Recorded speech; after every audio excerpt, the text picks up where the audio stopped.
بسم اللہ الرحمن الرحیم۔ ہمارے یہاں کچھ مجلس کے آداب ہوتے ہیں، بارہا عرض کر چکا۔ کوشش کریں مجلس میں گلدستے کی صورت میں بیٹھا کریں۔ یہاں میں دیکھتا ہوں 20 سال کا جوان بھی ٹیک لگا کے بیٹھنے کا عادی ہے، تو ٹیک ہمیشہ بزرگوں کے لیے ہوتی ہے، جوانوں کے لیے نہیں ہوتی۔ اوپر سے آپ افطار بھی کرتے ہیں تو افطاری کے بعد ویسے ہی انسان آدھا مرا ہوا ہوتا ہے، آدھی غنودگی ہوتی ہے انسان میں، تو اس غنودگی کے عالم میں پھر لیکچر سننا، مجلس سننا ویسے ہی انسان کو اور زیادہ بھاری کر دیتا ہے۔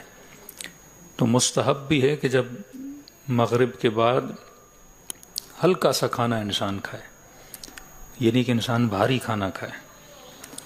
علماء جتنے بھی بزرگ گزرتے تھے وہ اپنی افطاری گرم پانی سے کرتے تھے، کیونکہ پورا دن آپ کا معدہ سکھڑ جاتا ہے، کیونکہ جب معدے کو بھوک لگتی ہے تو وہ ایک تو یہ آپ کی باڈی کے اندر جتنے بھی ایکسٹرا آرڈنری کچرا ہے وہ روزے کے وجہ سے ختم ہو جاتا ہے، کہ یہ پروون ہے کہ کینسر سیلز یا مختلف چیزیں ہیں، روزے کی وجہ سے وہ چیزیں ختم ہو جاتی ہیں، کیونکہ معدے کو کچھ نہ کچھ چاہیے کھانے کے لیے۔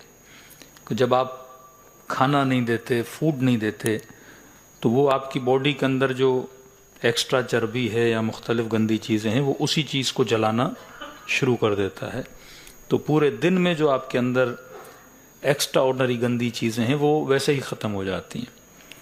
اب جب افطاری کا وقت آتا ہے تو معدہ سکھڑا ہوا ہے، اور اس کے فوراً بعد اگر آپ کھانا ڈالتے ہیں تو یہ معدے کے لیے بھی کیا ہے، نقصان دہ ہے۔ تو اس لیے مستحب ہے کہ آپ گرم پانی سے افطاری کیا کریں۔ کھجور لے لی آپ نے، گرم پانی پی لی، آپ گرم پانی میں آپ ہلکی سی مصری ڈال دیں، آپ تھوڑی سی شہد ڈال دیں، وہ آپ کی مرضی، آپ جو بھی ڈالنا چاہتے ہیں، تو اس سے آپ کا اسٹمک کیا ہو جائے گا، اپنی نارمل کنڈیشن میں آ جائے گا۔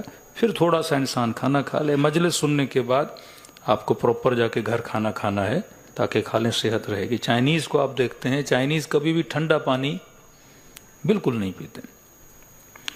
ہمارے سیون میں روڈ بن رہے تھے تو 55 ڈگری کی گرمی، تو جتنے پاکستانی انجینئرز تھے انہوں نے کولرز میں برف بھر بھر کے رکھی ہوئی تھی، اور ہر 5-10 منٹ کے بعد ٹھنڈے ٹھنڈے گلاس پی رہے ہیں۔ لیکن اس 55 ڈگری کی گرمی میں جو چائنیز انجینئرز تھے وہ وہاں بھی کیا کر رہے تھے، گرم پانی پی رہے تھے۔ تبھی آپ دیکھتے ہیں چائنیز کی اسکن بہت زیادہ کلیئر ہوتی ہے، ان کا 60 سال کا بندہ 70 سال کا بندہ بھی کیا ہوتا ہے، جوان لگتا ہے۔ تو یہ خوراک ہے جس سے آپ کا بدن کیا ہوتا ہے، صحت مند اور تنومند بنتا ہے۔ صلوات پڑھیں محمد و آل محمد۔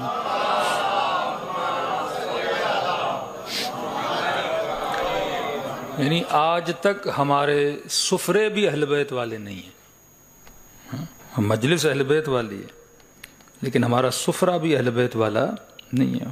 امیر المومنین فرماتے ہیں جس مومن کے سفرے پر سرکہ ہو خدا اس گھر میں کبھی بھی شکم کی بیماری نہیں لاتا، پیٹ کی بیماری اس گھر میں نہیں ہوتی، جس گھر میں کیا ہو، سرکہ ہو، ایپل سائڈر۔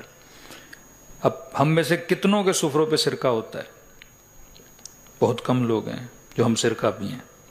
سرکہ کیا کرتے ہیں، اندر جتنے بھی جراثیم ہیں وہ کیا کر دیتا ہے، مار دیتا ہے۔ یعنی مولا علی کا سفرہ نمک سے اور سرکے سے خالی نہیں ہوتا تھا۔ قرآن کی ایک صورت ہے، دیکھیے قرآن کا اعجاز آپ سمجھیے۔ اللہ کہتا ہے والتین والزیتون، مجھے قسم ہے زیتون کی، مجھے قسم ہے انجیر کی۔ مثال دے رہا ہوں آپ کو، ایک مومن آپ کے پاس آئے، کہے میں بڑا پریشان ہوں، مجھے قرضے پہ پیسے دیجیے۔ تو آپ نے کہا کتنے چاہیے؟ اس نے کہا کوئی $1000 چاہیے۔ تو آپ نے کہا بھائی گارنٹی کیا ہے کہ واپس دو گے؟ $1000 دے تو رہا ہوں لیکن کوئی گارنٹی تو چاہیے کہ ریٹرن بیک بھی ہوگا کہ نہیں ہوگا۔ یہاں قرض الحسنہ کی نیت کر دوں، آیا تو آیا، نہیں آیا تو اللہ کی راہ میں چلا گیا۔ کہے نہیں میں قسم کھاتا ہوں میں آپ کو دوں گا۔ تو آپ کہیے جناب کس کی قسم کھاؤ گے؟ تو کہے کہ مجھے آلو کی قسم ہے، میں آپ کے $1000 ریٹرن بیک دوں گا۔ کہے مجھے ٹماٹو کی قسم ہے، مجھے ککمبر کی قسم ہے، تو آپ ہنس رہے ہیں کیونکہ کوئی آلو کی قسم نہیں کھاتا، کوئی ٹومیٹو اور لیمن کی قسم نہیں کھاتا۔ اتنا کہہ دے مجھے اخروٹ کی قسم ہے، آپ پھر بھی ہنسیں گے. آپ کہیں گے قسم کھانی ہے تو خدا کی کھاؤ، امیر المومنین کی کھاؤ، مسجد کی کھاؤ، کسی مقدس مقام کی کھاؤ. تو ہم جیسا عام بندہ $1000 لینے کے بعد اگر یہ کہے کہ مجھے اخروٹ کی قسم ہے، مجھے آلو کی قسم ہے، مجھے پوٹیٹو کی قسم ہے، تو ہم اس پہ ہنسیں گے کہ جناب کیسی قسمیں کھا رہے ہو. اور وہ خدائے حکیم کہے کہ مجھے اولیو کی قسم ہے، مجھے انجیر کی قسم ہے. کبھی سوچا اس بات پہ کہ اولیو کوئی چیز ہے جس کی قسم کھائی جائے؟ اور آج کوئی آپ سے $10,000 لے کے کہے کہ مجھے انجیر کی قسم ہے واپس دوں گا، آپ نہیں مانو گے. کہے کہ نہیں اولیو کی قسم ہے میں آپ کے پیسے دے دوں گا. آپ کہیں جناب اولیو کی قسم کھائی جاتی کہ ہاں خدا نے تو کھائی ہے. جب خدا اولیو کی قسم کھا سکتا ہے کہے والتین والزیتون وطور سینین، مجھے قسم ہے اولیو کی، مجھے قسم ہے زیتون کی، تو اس میں کیا حکمت ہے کہ خدا اولیو کی قسم کھا رہا ہے، خدا زیتون کی قسم کھا رہا ہے؟ بھائی سارے پھلوں میں اگر اولیو اور زیتون کا انتخاب کر رہا ہے تو کوئی نہ کوئی خوبی تو ہوگی. اور میری زندگی میں اولیو کتنا پایا جاتا ہے، میری زندگی میں انجیر کتنا پایا جاتا ہے. ہزاروں ڈاکٹروں کے پاس جاتے ہیں، ہزاروں دوائیوں کے پیچھے گزرتے ہیں، لیکن وہ راز جو خدا نے قرآن میں چھپا کے رکھا ہے، ہم اس راز سے آج تک، اس اللہ کے ہڈن جو سیکریٹس ہیں، آج تک ہم ان تک نہیں پہنچے کہ خدا کیا سمجھانا چاہتا ہے. ایک جاپانی ڈاکٹر جس نے ریسرچ کی، انٹرنیٹ پہ اویلیبل آپ دیکھ سکتے ہیں، اس نے کہا کہ انسان بوڑھا کیوں ہوتا ہے اور یہ ینگ کیسے رہتا ہے. تو کہا کہ 40 ایئرز تک، دا ایج آف 40 تک انسان کی باڈی میں ایک کیمیکل ہے جو ریلیز ہوتا ہے جسے جوانی کا کیمیکل بولا جاتا ہے. کچھ ایسے سیلز ہیں جو باڈی میں نکلتے ہیں جس سے انسان ینگ رہتا ہے، جوان رہتا ہے. آفٹر 40 یہ ریلیز ہونا بند ہو جاتا ہے، اور جیسے یہ ریلیز ہونا بند ہو جاتا ہے تو انسان آہستہ آہستہ سر کے بال سفید، کھالوں میں جھریاں، ہڈیاں کمزور ہو جاتی ہیں، کمر کی تکلیف، مختلف پاورز اس کے ڈکریز ہونا شروع ہو جاتے ہیں اور انسان بڑھاپے کی طرف جاتا ہے. یہ تو تاریخ میں پروون ہے کہ حضرت نوح 800 سال، فرعون کے لیے ملتا ہے 400 سال، امام زمانہ ابھی تک زندہ ہیں. تو یہاں کوئی سائنٹیفکلی چیز ہے جو باڈی میں ریلیز ہو رہی کہ انسان 1000 سال جیے؟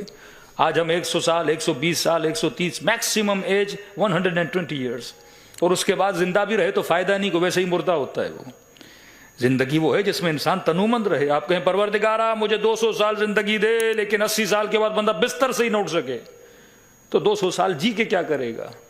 آج ویسٹرن کنٹریز کے اولڈ ہاؤسز میں جائیں گے، وہ ریٹن میں لکھتے ہیں کہ ہمیں پرمیشن دی جائے کہ ہم سوسائڈ کریں، ہمیں کوئی انجیکشن لگائی جائے تاکہ ہماری روح پرواز کر جائے، کیونکہ یہ زندگی فائدے میں نہیں ہے.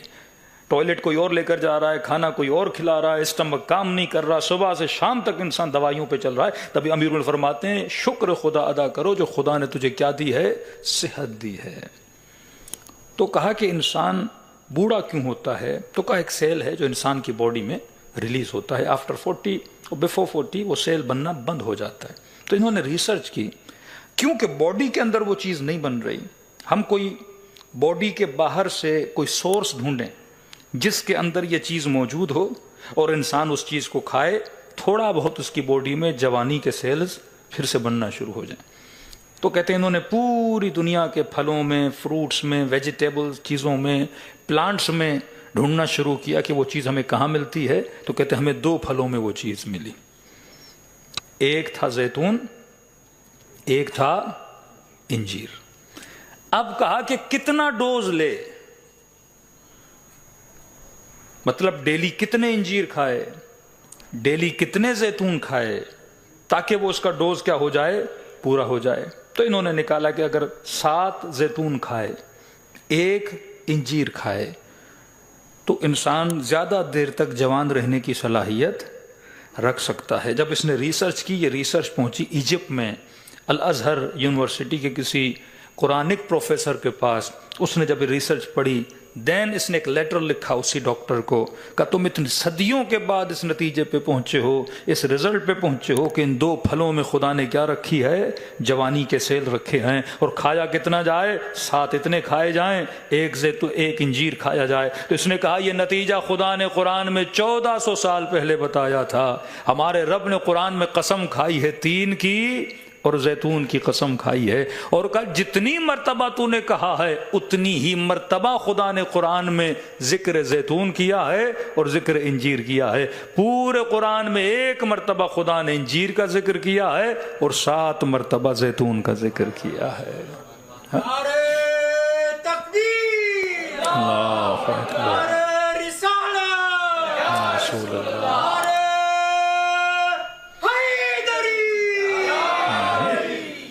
یہ ساری چیزیں کہاں موجود ہیں؟ قرآن میں موجود ہیں۔ آج ہم سپر مارکیٹ گئے تو ہنی کے حوالے سے ذکر ہو رہا تھا، خدا نے شہد کے لیے لفظ شفا استعمال کیا ہے قرآن میں۔ دیکھو آپ کے سر میں درد ہے نا، آپ ڈسپرین لیتے ہو تو یہ ڈسپرین شفا نہیں دیتی، فور اے مومنٹ آپ کے درد کو کیا کرتی ہے؟ دور کر دیتی ہے۔ اگلے دن پھر درد ہوتا ہے، پھر ڈسپرین کھانی پڑتی ہے۔ آپ کے اسٹمک میں مسئلہ ہے، آپ دوائی کھاؤ گے 4 دن ٹھیک، پھر سے وہ درد کیا ہو جاتا ہے؟ واپس آ جاتا ہے۔ آپ بلڈ پریشر کے مریض ہو، رات کو آپ نے گولی کھا لی، نیکسٹ ڈے آپ نے پھر بھی کیا کرنی ہے؟ کھانی ہے۔ آپ شوگر کے مریض ہو، آپ نے ٹیبلٹ لی، نیکسٹ ڈے پھر بھی کیا کرنی ہے؟ مطلب دنیا کی دوائیاں ہمیں شفا نہیں دے رہی، ایک ٹیمپریری ٹائم کے لیے وہ بیماری جاتی ہے، پھر کیا ہو جاتی ہے؟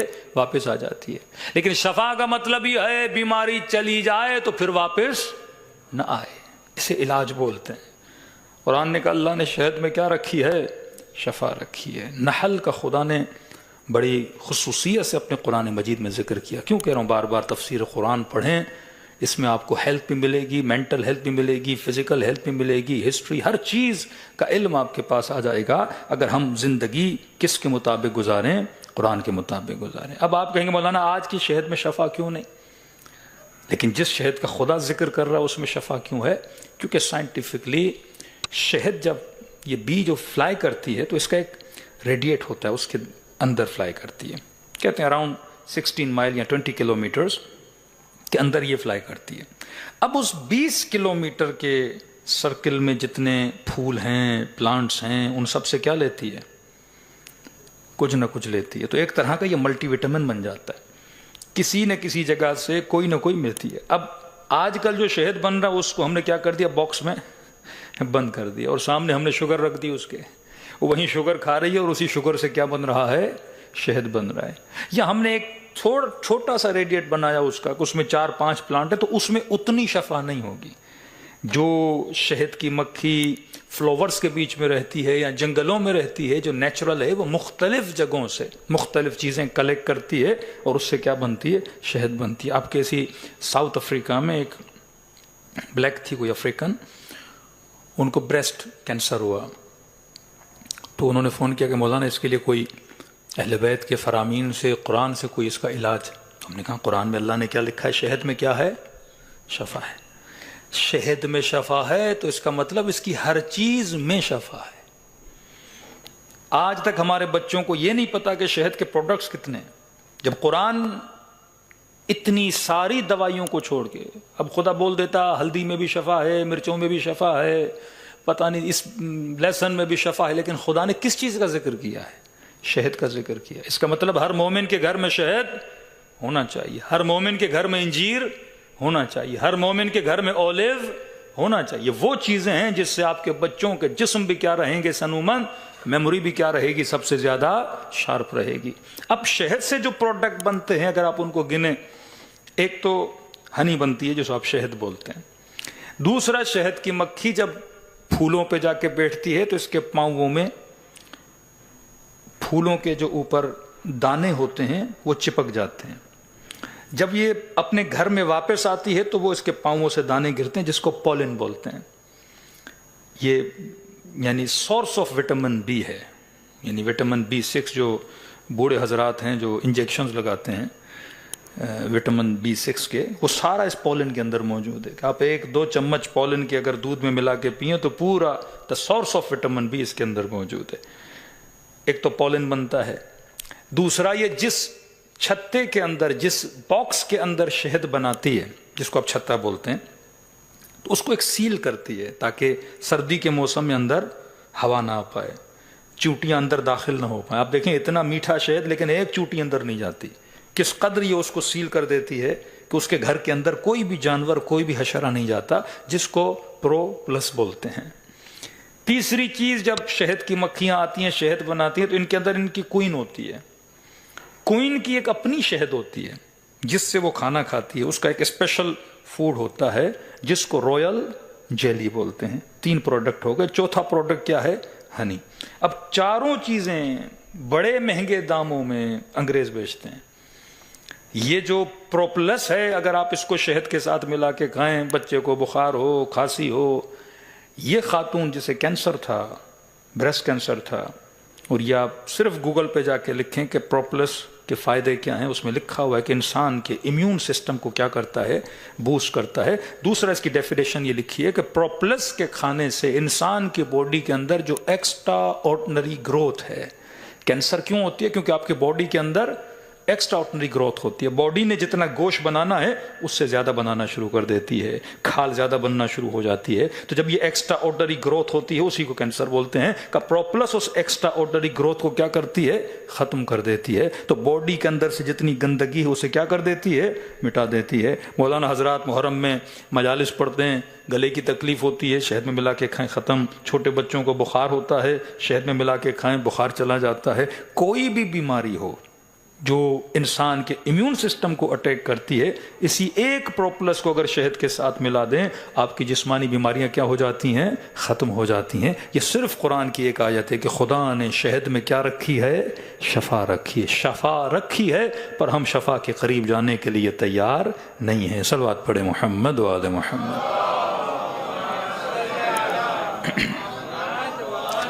تو آج کتنے مومنین ہیں جن کے گھروں میں پولن ہے؟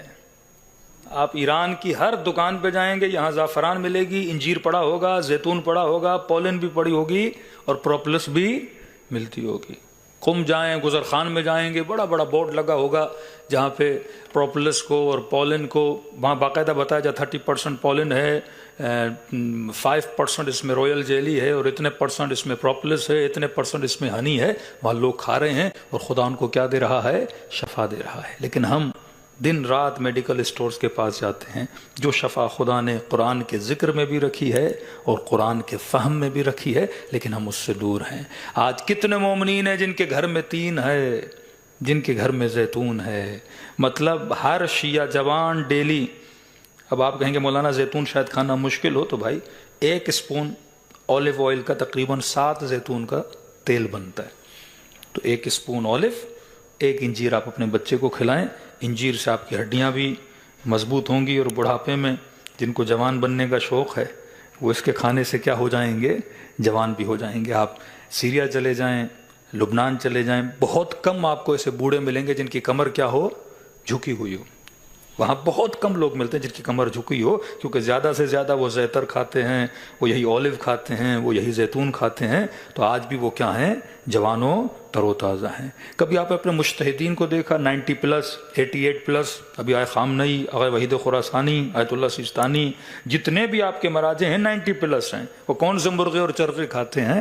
وہ یہی مستحبات پہ عمل کرتے ہیں۔ اللہ نے ماشاءاللہ دماغ بھی آج تیز دیا ہے اور جسم بھی طاقتور اور تنومند دیا ہے۔ صلوات پڑھے محمد و آل محمد۔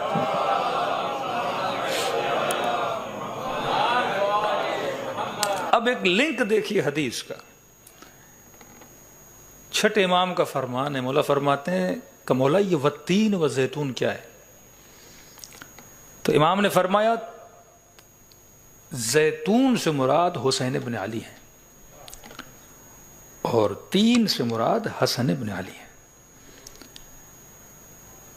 انجیر کے اندر دانہ نہیں، زیتون کے اندر دانہ ہے، تو کہا کہ نسل امامت حسن سے نہیں چلی، اس میں دانہ نہیں ہے، اور نسل امامت امام حسین سے چلی ہے، زیتون میں کیا ہے؟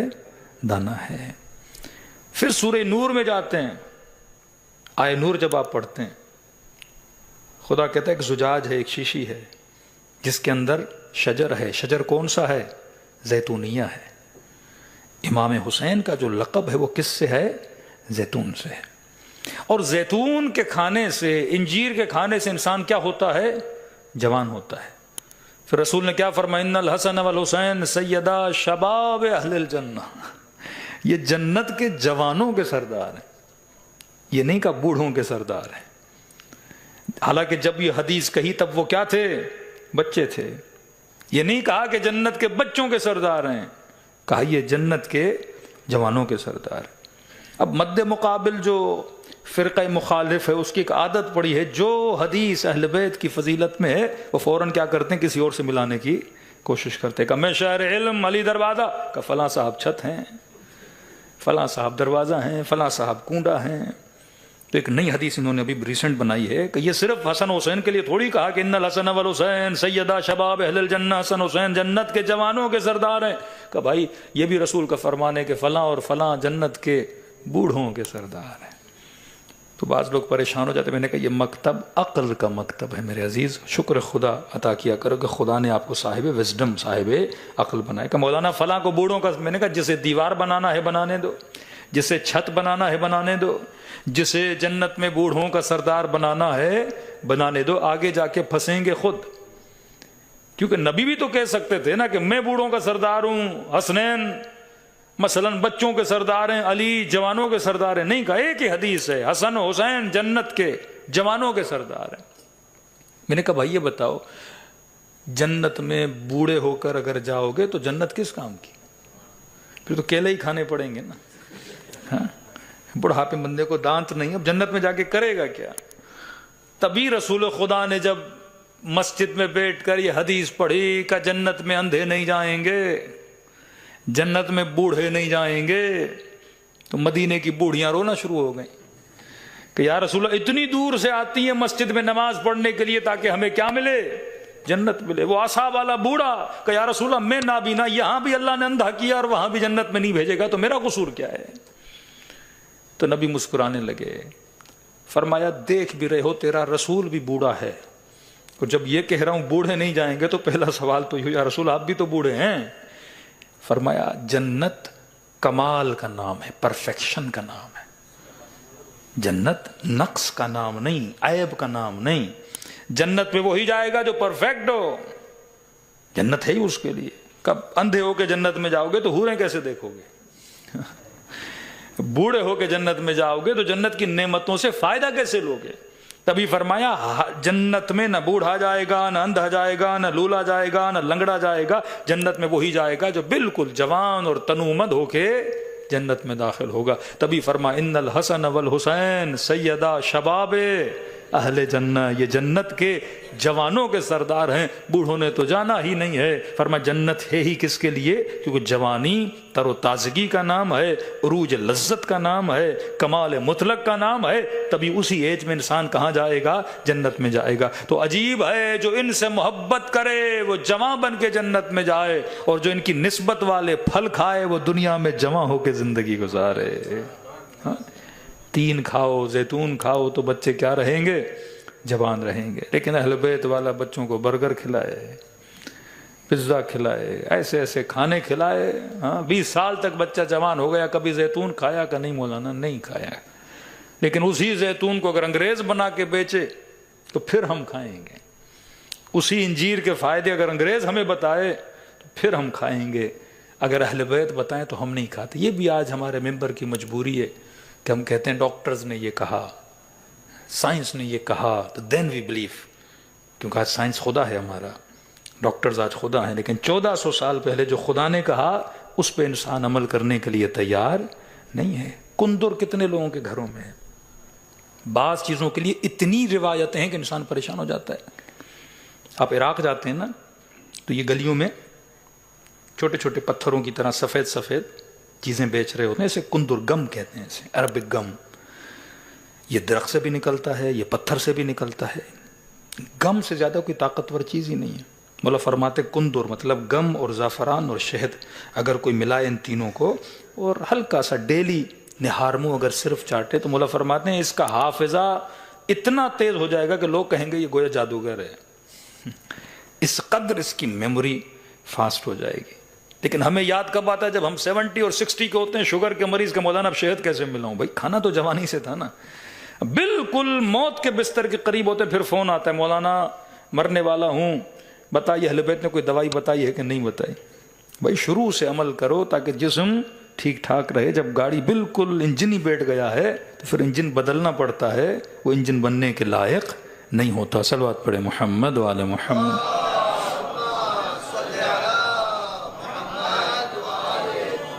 تقریباً 400 کے قریب روایات ہیں حجامت کے لیے.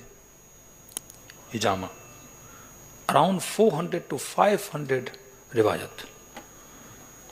کہ اتنی روایتیں پڑھنے کے بعد یہ لگتا ہے گویا یہ کام واجب ہے. اس قدر معصوم نے تاکید کی. امام موسیٰ کاظم کے لیے ملتا ہے کہ جب مولا کا، اب وہاں پہ لفظ بی پی یوز نہیں ہوتا تھا کہ مثلاً بلڈ پریشر امام کا ہائی ہو جاتا تھا، وہاں پہ یہ جب خون میں حرارت آتی تھی امام کے، تو لفظ حار ہے کہ جب امام کا خون گرم ہو جاتا تھا تو کہتے ہیں آدھی رات کو اٹھتے تھے، فوراً غلام کو بلاتے تھے کہ میرا کیا کرو، حجامہ کرو، دین بیکم نارمل. آج کتنے لوگ ہیں جو ہم سے حجامہ کرتے، کسی کو شاید پتہ بھی نہیں ہے حجامت ہوتی کیا ہے. سم آف دا ڈاکٹرز کہتے ہیں یہ نہیں کرو، لیکن آپ روایات پڑھتے ہیں.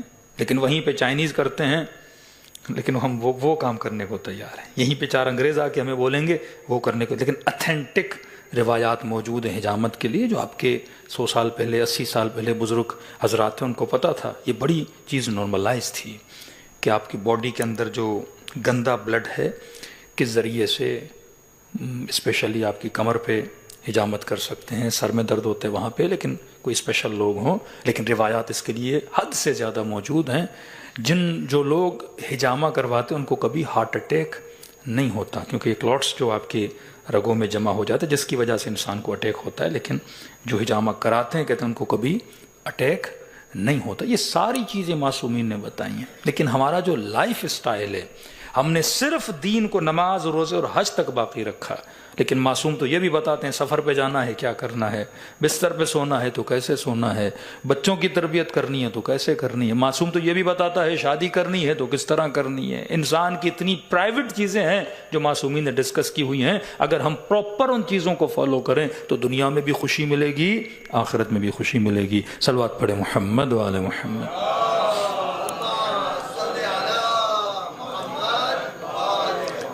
محمد وعجل فرجہم. دوسرا، ہر چیز کی حکمت کو سمجھیں.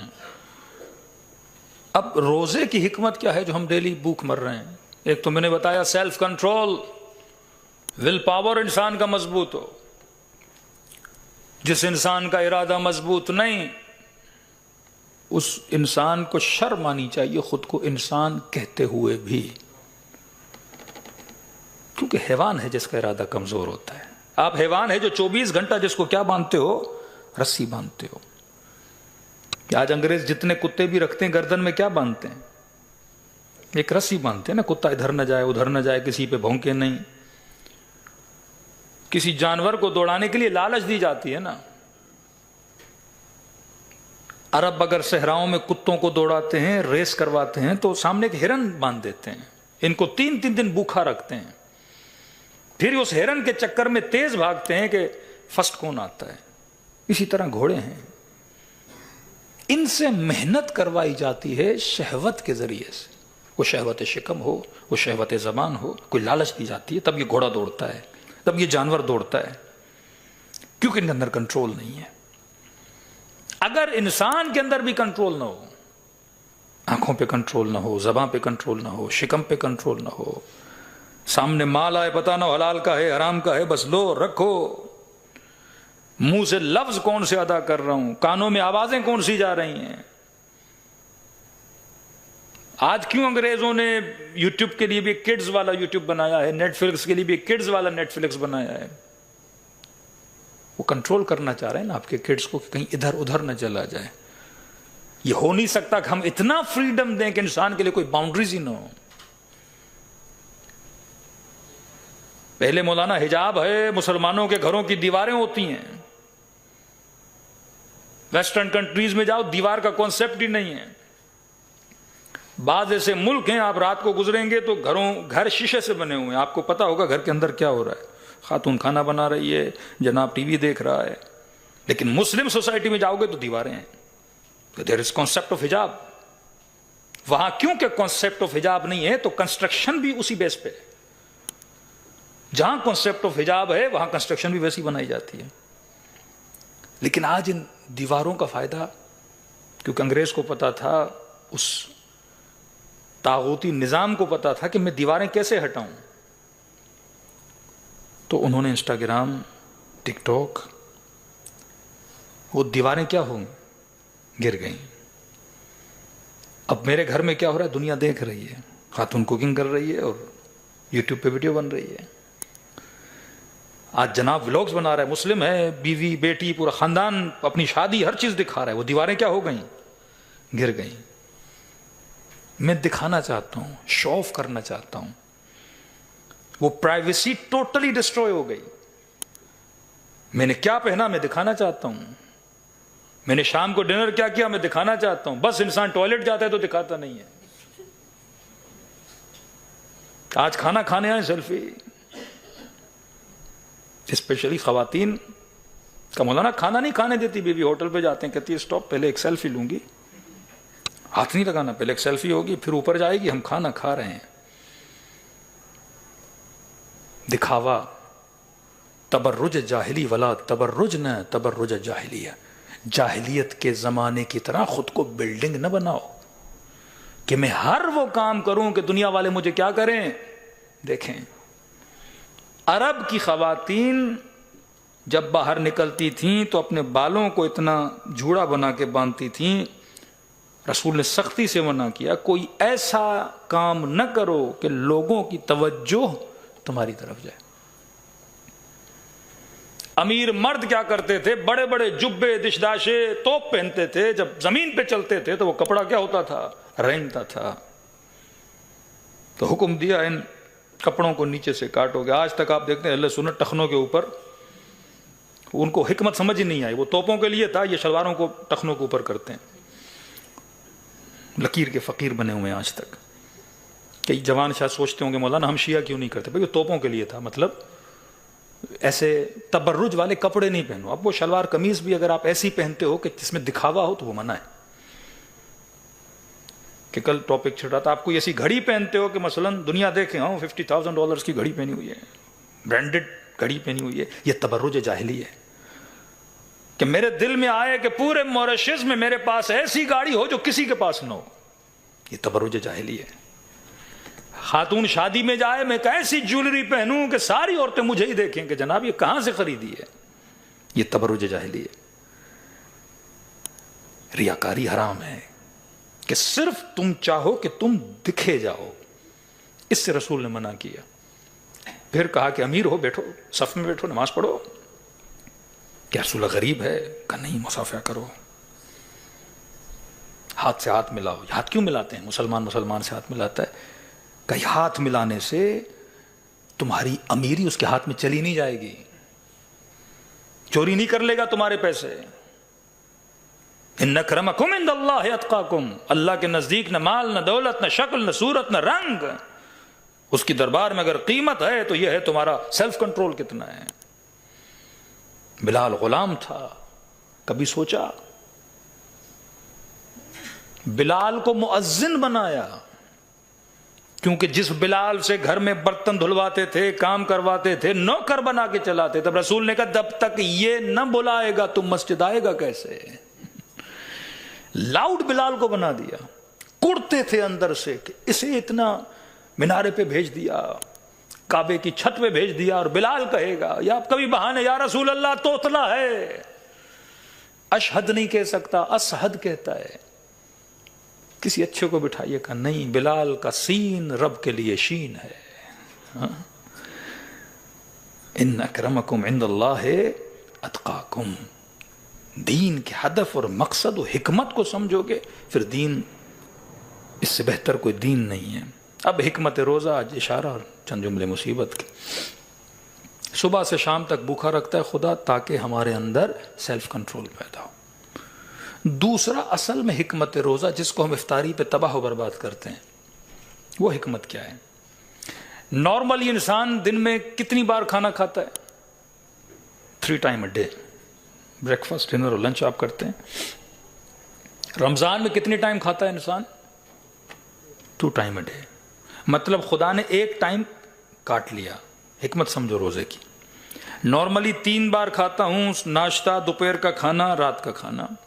ماہ مبارک رمضان آیا تو کہا سحری، افطار، بیچ والا نکل گیا. اب کیلکولیشن کرو کہ دن میں اگر 3 ٹائم کھانا کھاتا تھا تو اس 3 ٹائم پہ خرچہ کتنا تھا؟ بریک فاسٹ، دوپہر کا کھانا، رات کا کھانا کیلکولیٹ کرو. مثال کے طور پہ اگر ڈالرز میں کیلکولیٹ کریں، مثال دے رہا ہوں، ناشتہ $3 کا تھا، دوپہر کا کھانا مثلا $3 کا تھا، رات کا کھانا $2 کا تھا، تو تقریباً ہو گئے $8. اب خدا نے کہا کہ ایک کھانا کم کرو، مطلب $3 مائنس ہو گئے، اور میں نے کتنا اسپینڈ کرنا ہے؟ $5 اسپینڈ کرنا ہے. اب یہ جو $3 مائنس ہوا، اس کا کیا کرنا ہے؟ میں نے کہ اب جو بھوک تجھے محسوس ہو، یہ جو بچا ہوا ایک ٹائم کا کھانا ہے، یہ اسے دو جس کے پاس کھانے کے لیے نہیں ہے، تاکہ معاشرے سے غربت کیا ہو جائے؟ دور ہو جائے. تجھے پتا چلے غریبی کیا ہوتی ہے، بھوک کیا ہوتی ہے، پیاس کیا ہوتی ہے. اگر خدا روزہ نہ رکھتا، امیروں کو پتا چلتا غریبی کیا ہوتی ہے. آج کتنے امیر ہیں جو فون کرتے مولانا کوئی راستہ ہے ہم پیسے دے دیں، کفارہ دے دے، روزہ رکھنا نہ پڑے. فدیہ بھی جو لوگ دیتے ہیں وہ یہی ہے نا کہ آپ روزے کا خرچہ جو ایک دن کا ہے وہ کسے دے دو؟ غریب کو دے دو. تو $3 میں نے بچانے ہیں، $3 ملٹیپلائی بائی 30، تقریباً مثال دے رہا ہوں $30 بن رہے ہیں، یہ میں نے کسی غریب کو دینے. ہمارے یہاں ٹوٹل الٹ. نارمل ڈیز میں خرچہ $8، رمضان میں خرچہ $20 ہو جاتا ہے. جو مہینہ کم کھانے کا مہینہ تھا اسے ہم نے کھانے کا مہینہ بنا دیا. جتنی فوڈ ورائٹی رمضان میں آپ لوگ کھاتے ہو کسی اور مہینے میں کھاتے ہو؟ جلیبی رمضان میں، سموسہ رمضان میں، فروٹ رمضان میں، شربت رمضان میں. یعنی خدا نے رکھا تھا تاکہ کم سے کم کھاؤ، اور ہم نے اسے بنا دیا. ٹی وی میں بھی دیکھو سارے شو کھانے پہ ہو رہے ہیں، ڈیلز دیکھو سارے کھانوں پہ ہو رہی ہیں. یعنی لوٹ مار ہوتی ہے اس مہینے میں کھانے کی.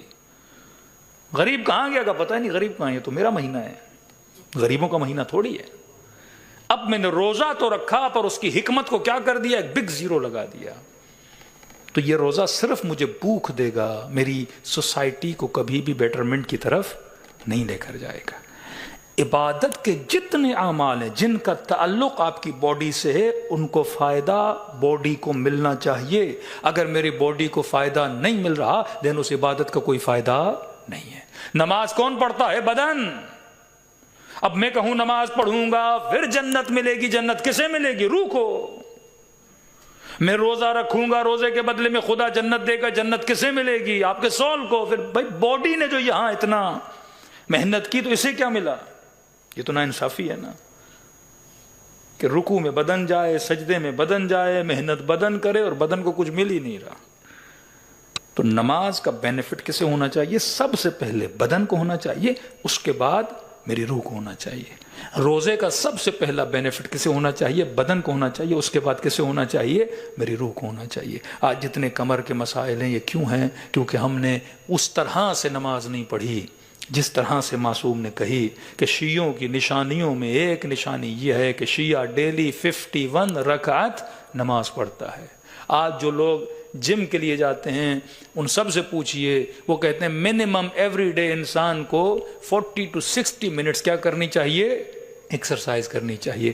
وہاں خرچہ کر کے ایکسرسائز کرنے کے لیے تیار ہیں، ڈمبل شمبل اٹھانے کے لیے تیار ہیں، لیکن اللہ کے مصلی پہ 51 رکعت نماز پڑھنے کے لیے تیار نہیں ہیں. یہی 51 رکعت نماز پڑھو، رکوع اس طرح سے کرو کہ کمر پہ پانی کا گلاس ہو تو گلاس نہ گرے، سجدہ اس طرح سے کرو کہ انسان اسٹریٹ سجدہ کرے جس طرح مستحبات میں ہے. اگر پراپر 51 رکعت آپ ویسے نماز پڑھیں گے آپ کو کسی جم جانے کی ضرورت بھی نہیں پڑے گی. یہ ایک ایسا جم ہے جس میں بدن کی صحت بھی ہے اور ذکر پروردگار عالم بھی ہے. صلوات پڑھے محمد و آل محمد.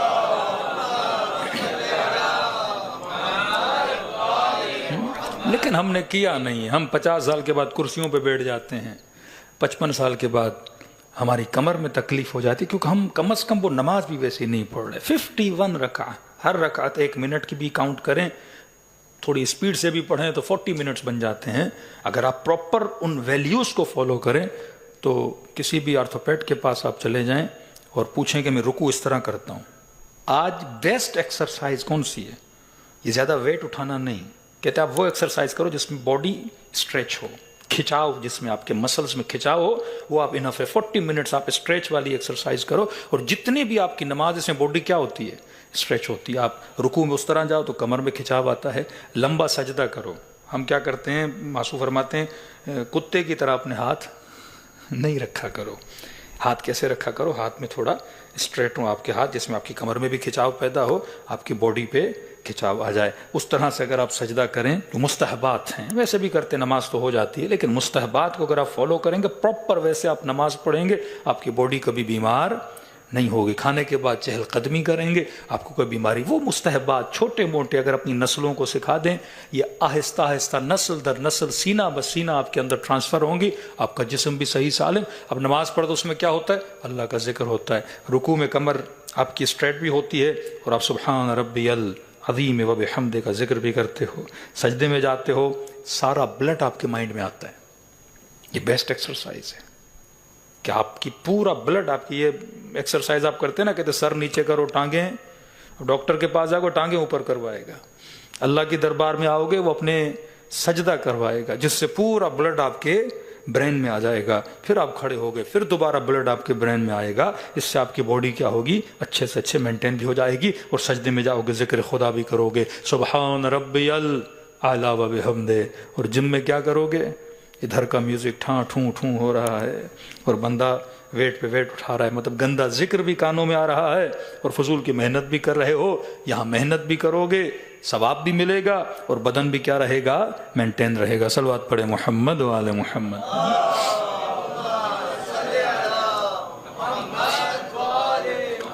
وعجل فر امیر المؤمنین کون سی ایکسرسائز کرتے تھے؟ یہ نماز، 1000 رکعت سے زیادہ امیر المومنین نماز پڑھتے تھے۔ آئے خوئی کہتے ہیں ایک بار میں نے ٹرائی کیا کہ میں بھی پڑھوں، تو کہتے ایک رات میں نے 600 رکعت حرم امام رضا میں ادا کی۔ تو کہا جب مولا 1000 کر سکتے تو اس کا چاہنے والا ایک رات میں تو 600 پڑھ سکتا ہے۔ شبہ قدر میں 100 رکعت ہم بڑی آسانی سے پڑھ لیتے ہیں۔ باڈی کو اگر آپ عادت دلائیں گے، جم بھی پہلے دن کوئی جا کے 1 گھنٹہ نہیں ایکسرسائز کرتا، 10 منٹ 12 منٹ میں بندے کی ہوا ٹائٹ ہو جاتی ہے، پھر اگلے دن جاتا ہے 15 منٹ سے 20 منٹ، 20 منٹ سے 25 منٹ، آہستہ آہستہ آہستہ بڑھتے بڑھتے آپ 1 گھنٹے پہ پہنچتے ہیں۔ آج نماز شب کہتے مولانا 11 رکعت پڑھیں، ہم کہتے بھائی پہلے آپ صرف 2 رکعت نماز تہجد پڑھو، اس کے بعد تہجد شفع 4 کر دو، پھر تہجد شفع وطر 5 کر دو، پھر تہجد کو بڑھاتے جاؤ، آہستہ آہستہ آپ کی باڈی کو عادت ہوگی، اور جب آپ کی باڈی کے اندر عادت ہو گئی تو انسان کے اندر مختلف سیلز باڈی میں ریلیز ہوتے ہیں، جس سیلز کی وجہ سے جب انسان ایک ایکٹ کو بار بار کرتا ہے، اور حدیث ہے من اخلص اللہ 40 یومن، جو 40 دن اللہ کے لیے خالص گزارے، خدا اس کے دل میں حکمت کے چشموں کو کیا کر دیتا ہے؟ جاری کر دیتا ہے۔ اہل بیت کو پراپر فالو کریں گے تو کامیابی ملے گی، لیکن یہ نہیں تھوڑا یہاں سے تھوڑا وہاں سے، پھر وہ سیلڈ بن جاتا ہے، پراپر کھانا نہیں ہوتا۔ فرمایا بہترین ذکر ابا عبداللہ الحسین ہے۔ کوشش کریں ڈیلی، اگر زیارت عاشورہ، زیارت وارثہ کچھ بھی نہیں تو یہی ذکر ہر نماز کے بعد امام حسین کو سلام دیا کریں، اور ان کا وعدہ ہے اگر تو ہمیں یاد کرے گا تو ہم تجھے یاد کریں گے، دلوں کو کربلا لے جائیں، ایسے سلام کریں جیسے زینب کبریٰ نے سلام کیا۔ السلام علی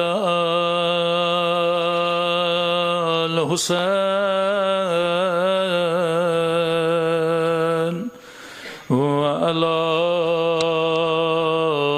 علی ابن الحسین وعلی اولاد حسین وعلی اصحاب الحسین سب مل کے السلام علی الحسین وعلی علی ابن وعلی اولاد وعلی اصحاب سب مل کے السلام علی حسین وعلی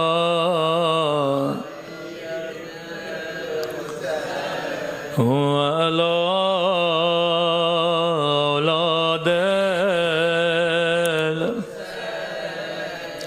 وعلی اصحاب میرا سلام ہو اس درد بھرے منظر پہ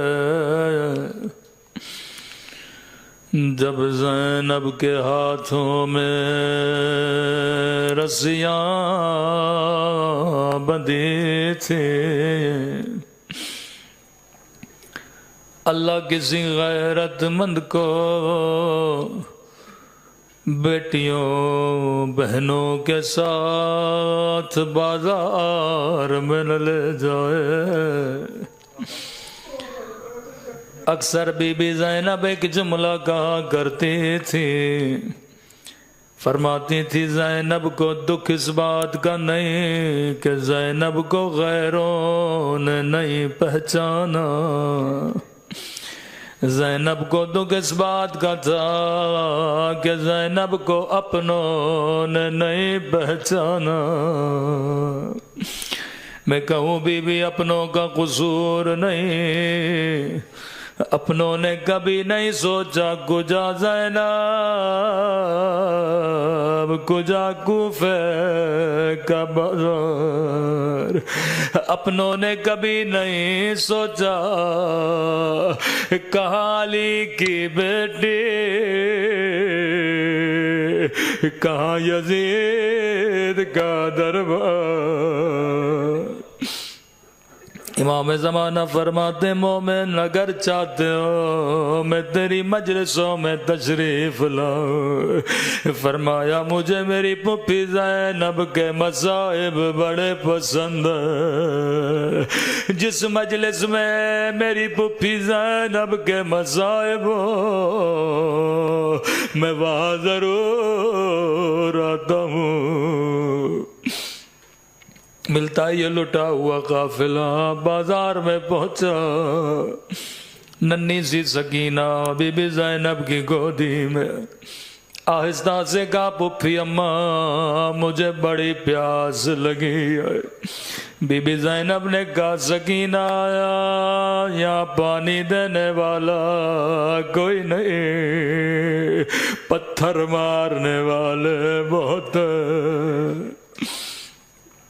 چھت پہ ایک مومنہ بیٹی تھی، آواز کو سنا دوڑی دوڑی گئی، گلاس میں پانی بھرا آ کر بی بی زینب کو دیا، کہتی ہے قائدی بی بی میں تیری بچی کو پانی پلاؤں گی۔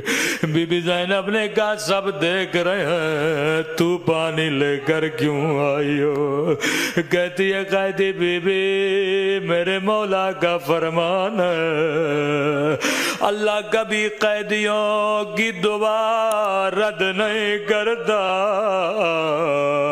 او قیدی بی بی میری زندگی گزر گئی، میں نے کبھی تجھ جیسے قیدی نہیں دیکھے۔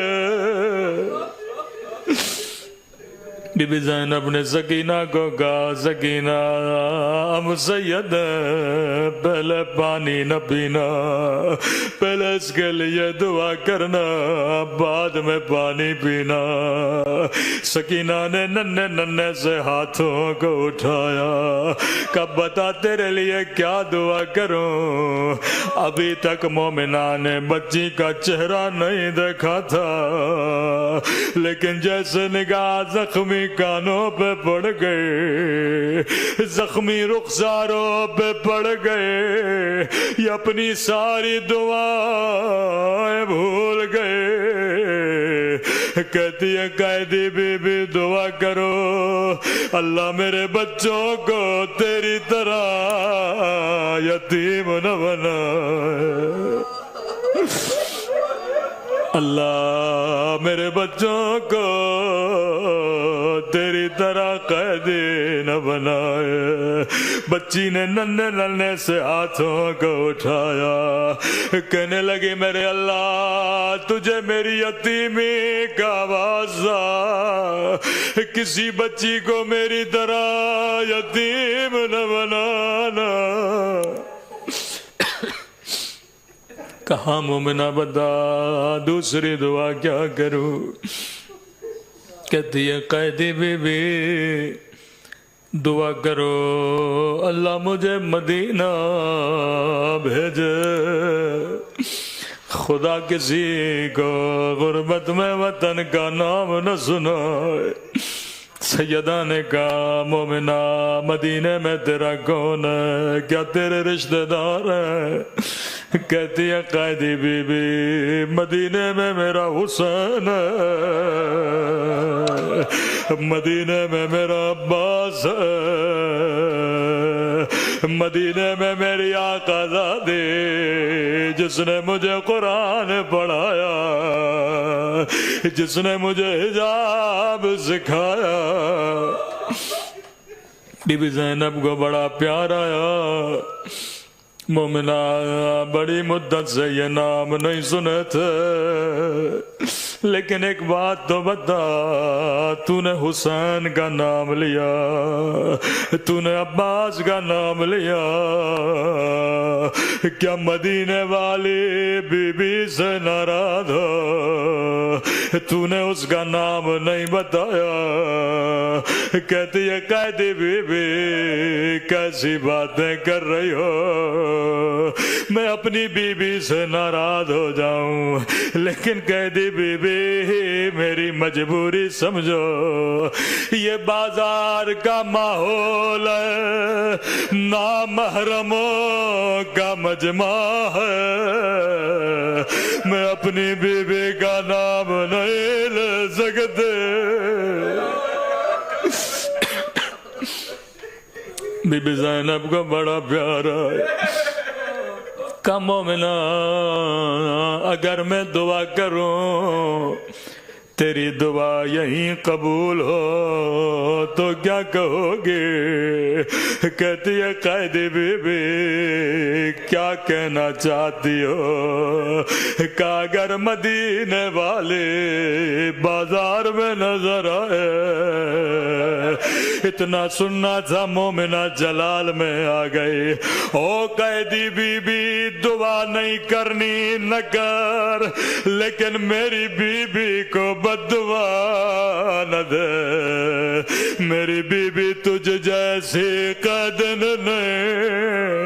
اتنا سننا تھا زینب کو جلال آیا، اپنا چہرہ اٹھایا، کہا ام حبیبہ نہیں پہچانا، انا زینب بولتے علی، ارے وہ دن گزر گئے، میرا حسین مارا گیا، میرا عباس مارا گیا، او میں زینب جڑ گئے۔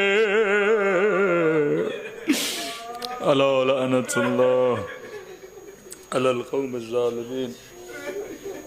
پروردگار تجھے اہل بیت کے بچوں کی اسیری کا واسطہ ہم سب کو گناہوں کی اسارت سے آزاد فرما، ہم سب کے صغیرہ کبیرہ گناہ معاف فرما، ہمارے نسلوں کو سیرت اہل بیت پر چلنے کی توفیق نصیب فرما، ہمیں ایسا بنا جیسا امام زمانہ ہم سب کو دیکھنا چاہتے ہیں۔